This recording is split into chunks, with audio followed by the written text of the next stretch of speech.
Can you just tell us your name and a little bit about yourself?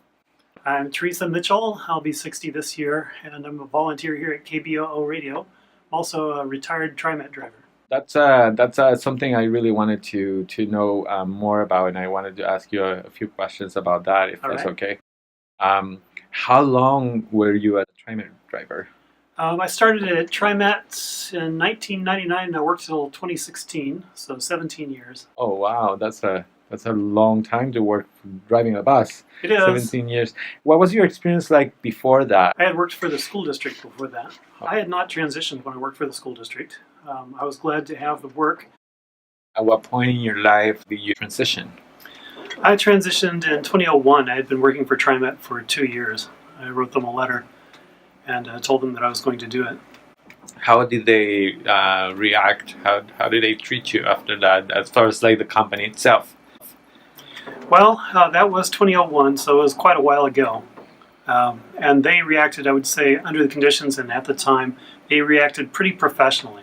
It was pretty clear to me they weren't happy about it, but they tried to make accommodations. The other drivers weren't happy about that, so I wasn't pleased with their solution because it's a large facility at Center Garage, and there are many restrooms, and I think that they could have found one temporarily that was not heavily used by the other drivers for me to use as well. Mm-hmm. Just some restroom with a latch, which they had plenty of. I actually had a tiff over a restroom today because I went to City Hall to cover the Uber and Lyft drivers rally, and I went inside to use the restroom first, and I had to go through security, and City Hall security there said, well, the men's room is over there and the women's room is over there, and they were pretending that they couldn't tell that I was presenting as female, and that's not the first time they've done that to me, and they've been called out publicly on it. So it's not that they're confused about it, but they're still angry about it. Yeah, you get those people like that even nowadays. And as far as like the actual people, the passengers, what was your experience like? That must have been at some points good and at some points stressful and hard. Well, I've always been a clockable tranny. I've always been someone that you can tell was transgender. But that was much more obvious at first, even though I was trying to feminize my voice, and I was careful about doing my nails every day and this sort of thing. I was trying to say to the public, well, I'm presenting as female, but it was utterly unacceptable. And my memory and my experience of those times was just a constant struggle, constant derision, and more oppositional, more defiant tactics than that. But there was the occasional person who would stand up for me, and there were many people who took it in stride. Of course, it's the negative experiences that you remember because they put you on guard. Mm-hmm. Yeah, definitely. It's I can only imagine. I can only imagine. And I want to take this a little bit of time to explain to people why I wanted to interview you so much and why I admire you so much. Many years ago, when I had moved to Portland, I was on one of your buses that you were driving, and something happened with a passenger, and this person was very obnoxious. When that person left, someone made a comment to you and said something like, aren't you happy that this person is off the bus? And your response stuck with me. You said, well, everybody's different. I carried that for years and years and years, and that helped me learn myself to be more tolerant of people and understand that the human race is very diverse. You didn't even know I existed, and you made a difference in my life for years, and I always try to remember that when I was dealing with difficult people and challenges. And so to me, finding you here at KBOO years later was great. You probably touched a lot of people's lives as well, even though it was a big challenge. So I just want to thank you for that, even though you didn't know. Your words stuck with me, and they were very wise words. So that's wonderful. Thank you for that. Do you experience like bullying on the buses? I guess you could call it bullying, yeah. It would take a while to explain. I noticed a difference after several years of very confrontational experience driving the bus. I noticed a change suddenly in the mid 2000s, and I found out later is because sympathetic transgender character had appeared on a soap opera, a very famous soap opera, and I always wondered why. It was almost from day to day things changed and things quieted down. I was so pleased that that had happened, and but before that, people would do so many things. I remember incidents of people yelling at me or complaining that my presence introduced perverted ideas into their children. Oh, my That goodness. they couldn't understand why the bus management would allow me to dress that way, that I was an abomination unto God. There's so many things that were said. I think because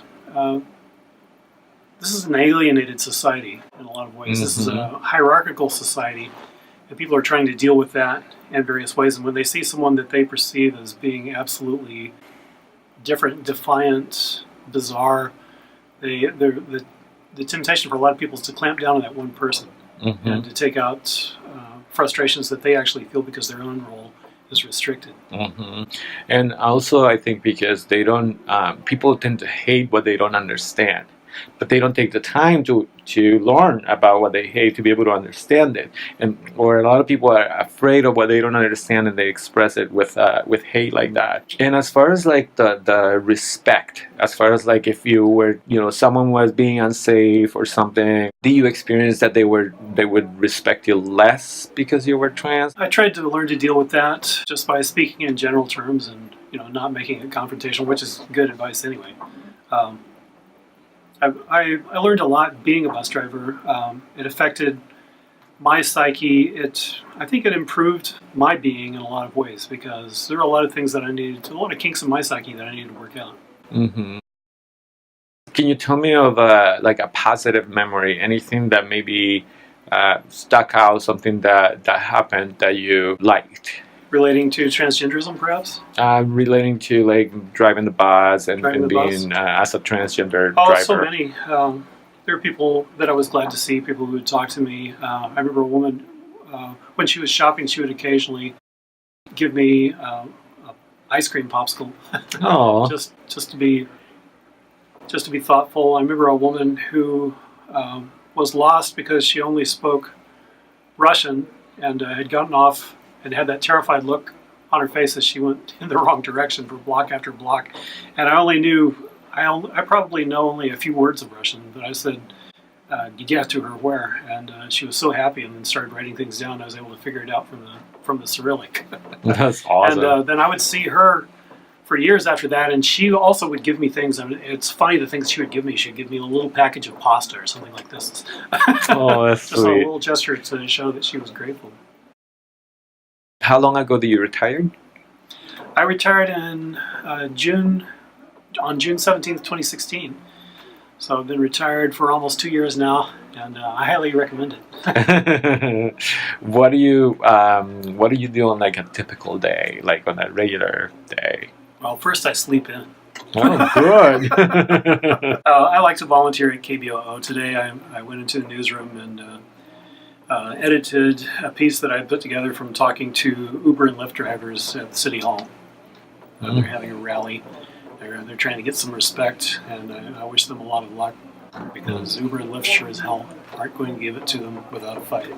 Yeah, for sure. How long have you been volunteering here at Cable? Oh, I came here in 1990 when I moved to Portland. I had been doing a radio program at KAZI in Austin, Texas, also a community radio station, and I sort of transferred it here. And Kathleen Stevenson was here, and she loaned me a key to production too. And I used to make my program in the middle of the night with my little girl sleeping on the couch next to me, and it was a matter of physically cutting and splicing tape with a razor and some tape. When you're walking down the street, for example, or getting off a car or your car or something, do you feel that people look down on you, or that some people just kind of stare, or has that decreased over the years? Because Portland, is famous for being an LGBT-friendly city. Portland really is, and I haven't gone to other towns. I can tell the difference. Well, I could describe an arc up to that those days that I mentioned before when the soap opera character appeared, and things got much better after that, and they continue to get better because there are so many LGBTQ activists who've made it happen, and it's gotten better and better and better. But of course, with the advent of Trump and his demagoguery and his hatred, it has changed again, and it hasn't changed back to the way it was because people are not stunned and thrown off nearly as much. I occasionally see that, but people are not as wrong-footed by me being transgender. But a fair number of people have decided that they hate me, and they really want to show me, and so they say something or they glare. This has gotten much worse in the last, since Trump was campaigning. Yeah, and I totally agree because I see it too. The other day I was actually chased around Loy Center by 3 guys after they yelled to me the F word many times, the other F word. So it does happen, unfortunately. That makes me furious. I'm really sorry to hear that. Thank you. Yeah, it does happen, and it's something that we still have to. Our fight started probably before ever, before even 1968, after Stonewall, and we still continue. It's a worldwide struggle that we, not only us here in this country, but everywhere in the world. But at the same time, I feel very inspired by people like you that were very brave. What are the hardest things that you had to do when you were driving? I think sometimes the hardest thing to do was just to keep providing service to people who were openly hateful, and to do the right thing. In a sense, it's not hard because providing safety for any human being is not a problem for me. But being in a vehicle with someone who is openly insulting to you is pretty difficult. Yeah. And so I just had to tell myself that these are human beings and they're trying to work this out in the way that they think is appropriate. And as I was saying, under the system of oppression in the United States, under all the race and sexism and economic oppression, we've created a pressure cooker, and people are trying to find a way out. We're going to make mistakes, and it's certainly a mistake to take it out on someone like me or you.